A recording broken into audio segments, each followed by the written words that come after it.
Well, it won't look like I've made much progress, but I have. I've contacted 3 firms that either make Land Rover bulkheads or parts for them, and one did reply.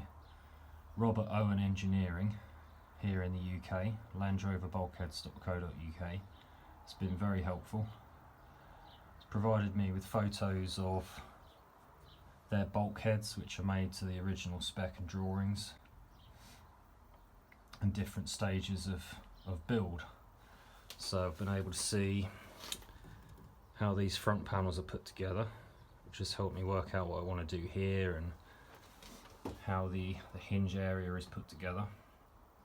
I said last time that this straight edge was an old cut. Well, it's actually not. It seems on the original drawings that is a straight edge. It runs up just in a diagonal line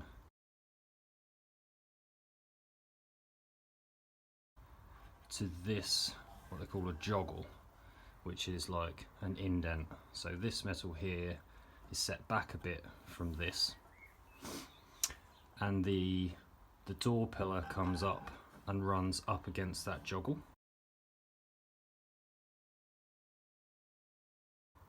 So that the door metal on the side of the door pillar and here appear flush. I may or may not try to reproduce that. Once the wing is on, it's all very, very tucked away in here. But it's good to know that this is just a straight edge hidden inside the pillar. The only reason the front panel comes out to here is so that you can plug weld it to the door pillar. The door pillar is welded to the footwell, and then you want it welded to the front panel. I have switched to a series door pillar. I say series, one that is not marketed for Defenders as well. So the hole for the door light wiring is gone, and the wing holes are not pressed in like on the old one. Now this time I'm not going to weld it to the foot before I've offered everything up. I have done a dry run with the pillar and the door and the foot in position. I can get it right up against the footwell now, unlike before. Part of this might be that I haven't welded up the foot and the pillar off the vehicle before I start. I'll be tacking those two together with everything clamped together for fit later. Another difference with this pillar is that the top hinge area is inset. So, I don't know if you can see, there's a joggle line there, so this metal is inset. So when you weld in your replacement metal on the bulkhead corner, you can double skin that top hinge area, and that second layer will be flush with this, so it's easier to dress your welding. Slightly neater finish perhaps. Before I talked about there being a strengthener missing. Well, looking at the Series 3 reference that I saw that on, I noticed they were cut out almost to the edge of this vent. So if it's the same, I would have been looking at the top of this strengthener that I do have that's all sound. Different cameras make spaces look different. I mean, this is 3 fingertips wide. It looks bigger on video.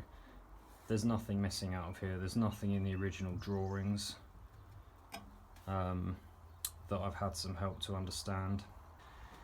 If you're looking at a Land Rover and you wonder what the insides of the bulkhead are like, you can just reach around under here and touch the other side of it.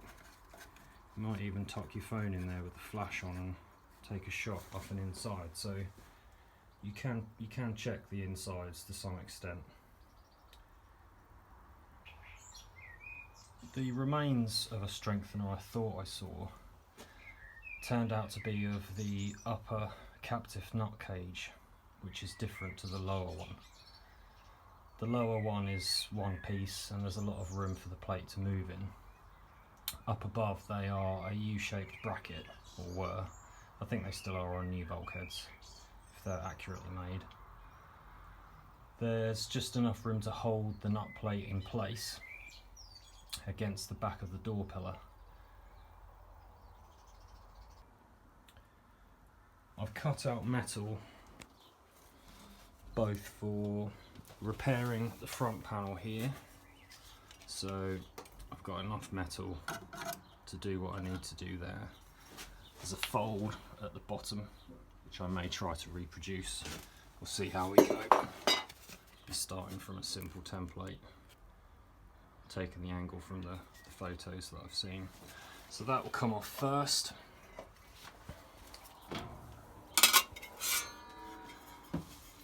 And that will give me access to the footwell repair that I need to be making, because all of this is rotted out. I've got some tears there and some bad rust, so I'll be putting in about that much metal.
I'm welding the repair section into this front panel now.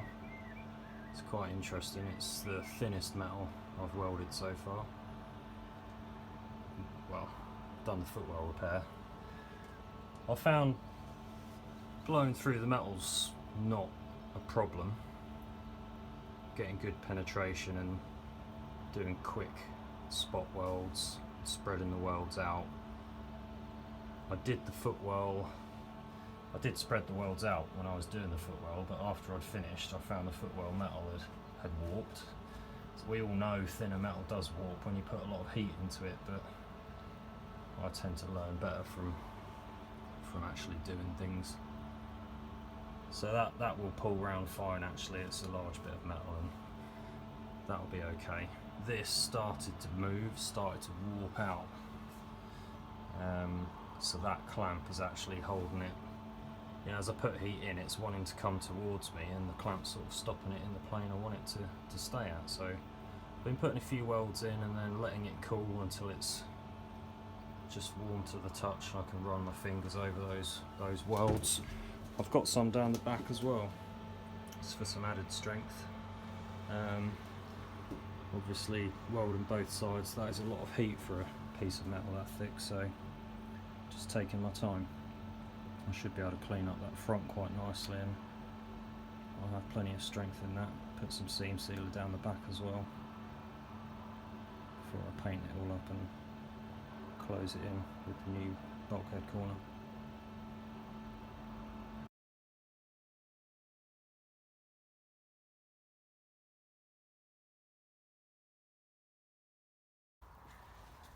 I've had the door on, checked the crease is level, and the holes in the pillar line up with my door hinges, which are attached to my door.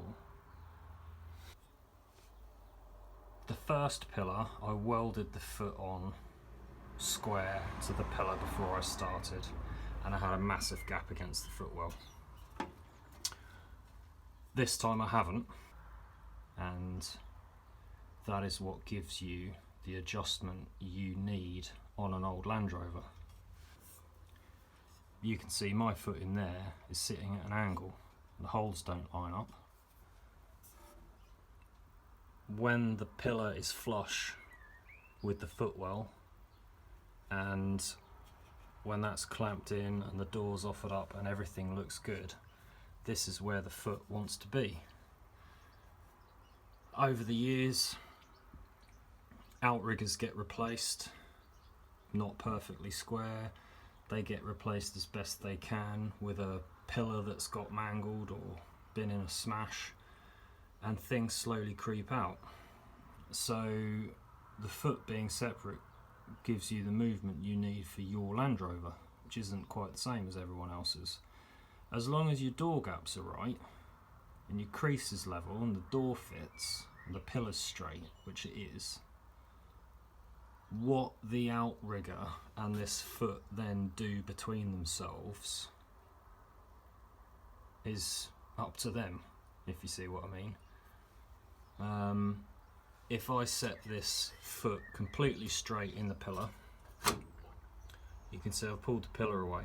Well then of course all that needs to happen is, you know, the point that foot mounts on the outrigger needs to move that way a bit.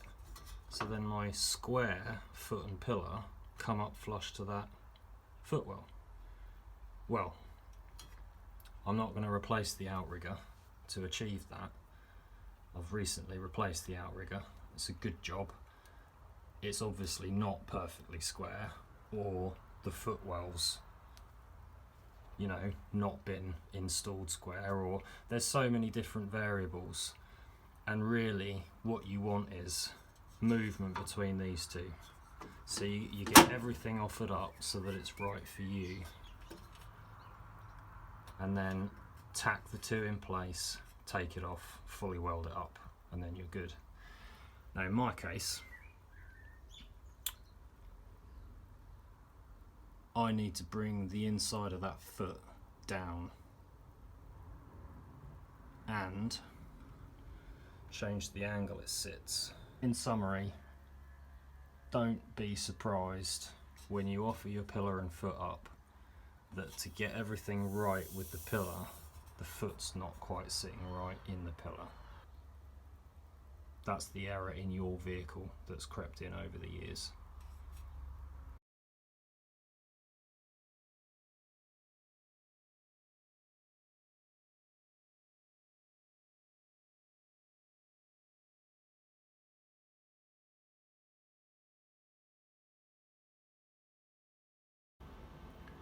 Well, I hope I'm not going to jinx it now by saying that went quite well. Could drill that out a touch, but that looks absolutely fine. Then I just put 2 tack welds on the front 2 edges, which allowed the upper part of the foot in there to hinge. So what I'm ready to do now is, if I offer up the door again, level the creases, check the holes are right for the hinges, with, you know, there's room for error because you can adjust things. But then I'm ready to tack the foot to the pillar here, take it off, clamp the inside tight to pull it absolutely flush with this, and then fully weld it all up inside and weld the tabs inside to hold my captive nut plate in here. And I'm going to have, oh, touch wood, I'm going to have a good fit. Hopefully that's going to have worked out well. I'm winging it here, I've never done this before.